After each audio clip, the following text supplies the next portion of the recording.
तमीर खान खानदान की एक और औरत की जिंदगी बर्बाद करती, जिस तरह माजी में मेरी माँ की जिंदगी बर्बाद की थी। क्या तुम नहीं आ रहे? मुझे और बहुत काम है।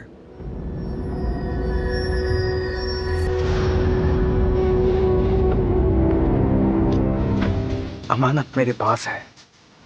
ठीक है, और मजीद वक्त जाया मत करो। ठीक है अदनान भाई, बस अभी फौरन निकलता हूं मैं यहां से।